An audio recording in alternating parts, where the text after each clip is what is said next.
believe I can fly. I believe I can touch the sky. I think about it every night and day. Spread my wings and fly away. I believe I can soar. I see me running through that open door. I believe I can fly, and I believe I can fly.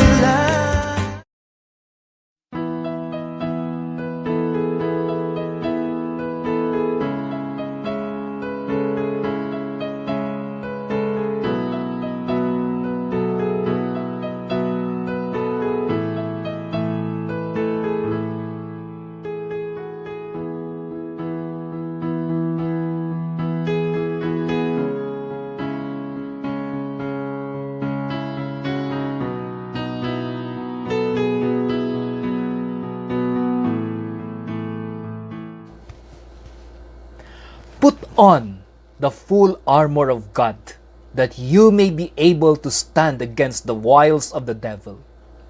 Let us embrace this day with a great promise from the Word of God.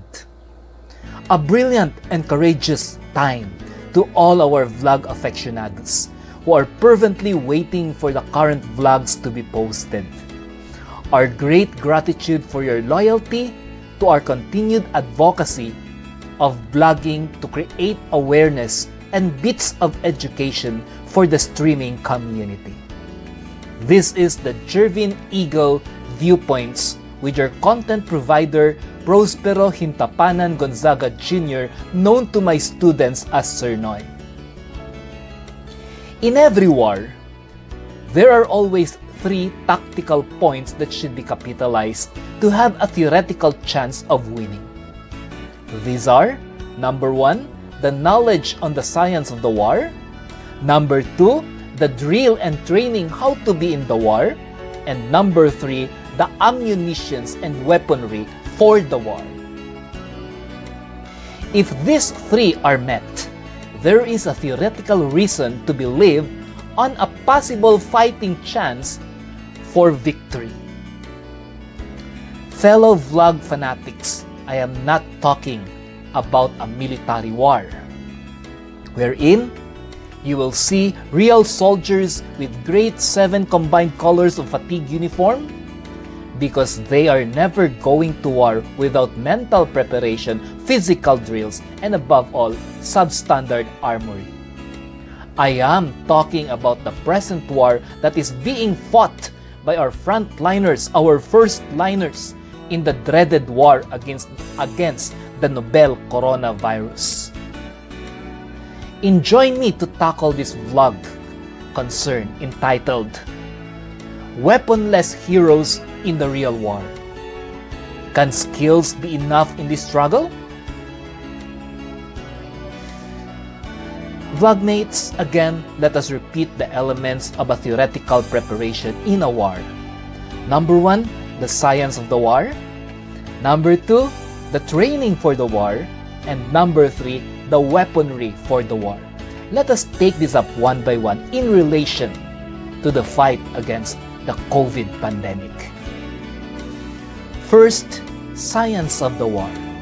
Our doctors, nurses, respiratory therapists, physical therapists, medical technologists, and other healthcare professionals spend 4 to 8 years of study plus another couple of years in training to mentally prepare themselves for this war. So therefore, it is a no-brainer question to ask if our frontliners are mentally ready for this war. Why? Because after years of education, they are already ready for war mentally, and that is without a doubt. Second, training for the war. There is an issue in the training for the approach of this coronavirus disease 19 pandemic. You know the reason why? Because this virus has no history that we can train for in our actual battle to be fought. This is like a new terrain for soldiers wherein they are learning in the actual grounds of the fight, which can be very dangerous.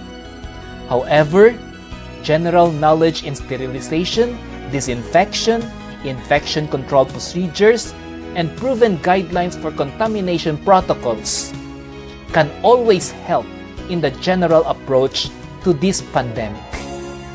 Thus, we can still fight and then learn something to make the actual warfare more effective and efficient during the present ongoing battle. Thus, there are dangers of taking the wrong approaches, but it is part of the hypothesis-based medical qualifications and quantifications of the medical case at hand.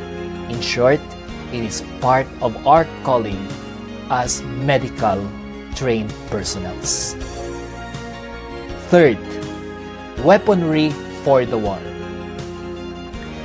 This is the greatest challenge that our frontier medical soldiers, we call our frontliners, are facing.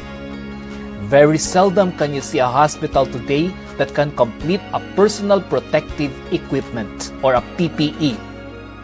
We have seen on media, in YouTube, and in other videos that instead of using medical grade hazardous material outfit or what we call as hazmat for procedures in these times of unconceivable viral infections, our frontliners are using transparent folders improvised for their face shields, common clothes re-engineered to have a face mask, common day raincoat and large garbage bags as body protections, and supermarket plastics and cellophanes as footwears and foot gears.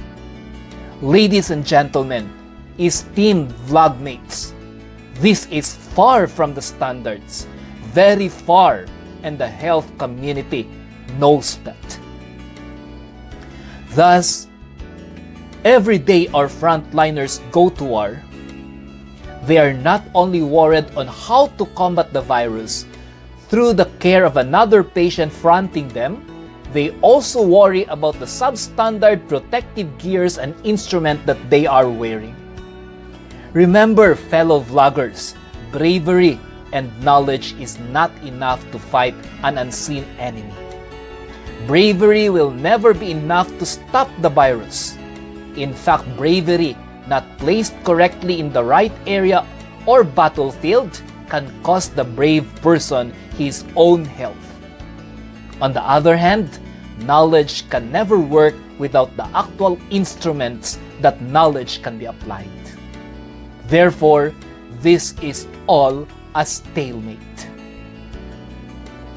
With improvised armory and weaponry, we are placing our able frontliners and firstliners in danger's way. That is why this war is harder than the bullets we can see, because this war is a traitor's game. Why? Because in the unlikeliest time and unimaginable entry, the virus can hit our beloved frontliners and firstliners anytime during their tour of duty. It has been a month of warfare with the COVID disease. But why can't the government sequester, if needed, factories of these personal protection equipments or PPEs and then devote budget to make standard and truly protective medical grade materials so that we will not create another victim while the well is taking care of the sick? Yes, a medically educated person like me, while I am watching news and our operating room team, emergency room team, intensive care unit team, and all in the infectious unit team, they just face this virus with their first line of defense, which is their skin. It is really with deep empathy on my part because I know the immediate hazards that they are facing. This is really dangerous. Healthcare delivery systems such as hospitals, medical centers, infirmaries, sanitariums, clinics who are in the first line of defending our country against the dreaded virus should have additional budget coming from the national government, and as much as possible, it will not already pass by the bureaucratic system wherein there are many cases that these instruments, these PPEs, and this support do not reach the respective area hospitals on time. This is because of bureaucratic red tapes and other anomalous opportunities that is being grabbed by the crocodilians on the ground. Many of them. My dear countrymen, wake up! The budget they are stealing, the equipments they are hoarding, can cost lives not only of the infected patients, but also of the people caring for these infected loved ones. They are our frontliners, our first liners, our doctors, our nurses, and all medical professionals out there. Let us go past these possible alterations. It's time for the government to go directly to the hospitals and see to it that the medical augmentation is going to where it needs to go, as prescribed by the Congress and in the executive order of our beloved President Duterte. My humble submission is, this viral infection is really hard to fight.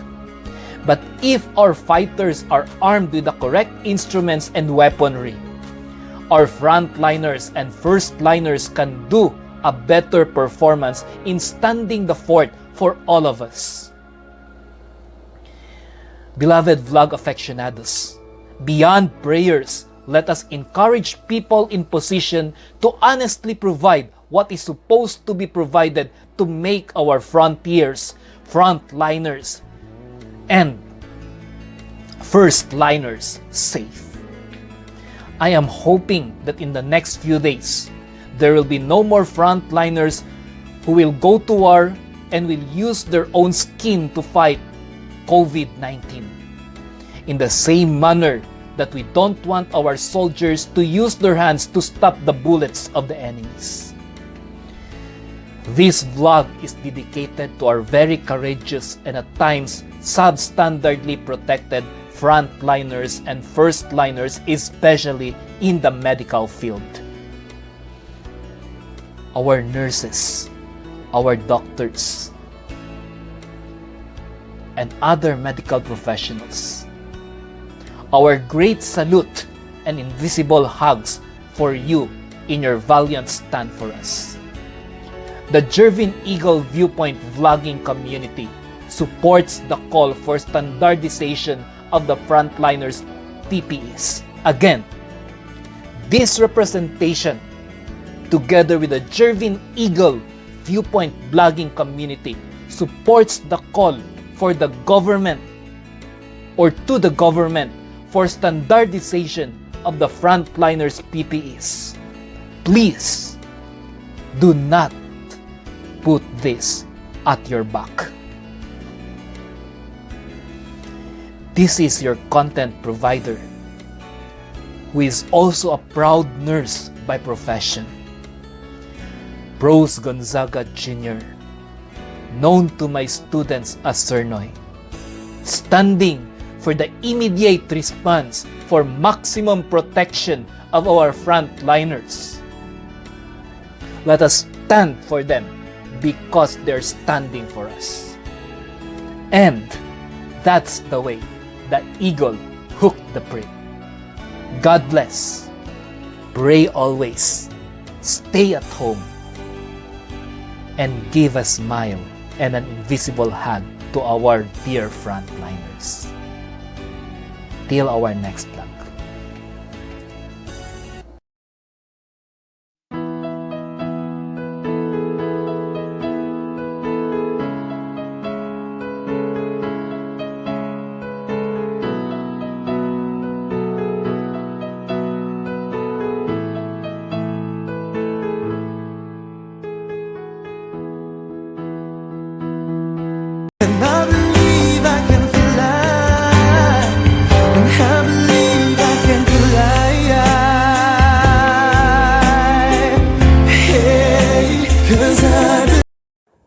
And that's the way that eagle hooked the prey. Believe I can soar.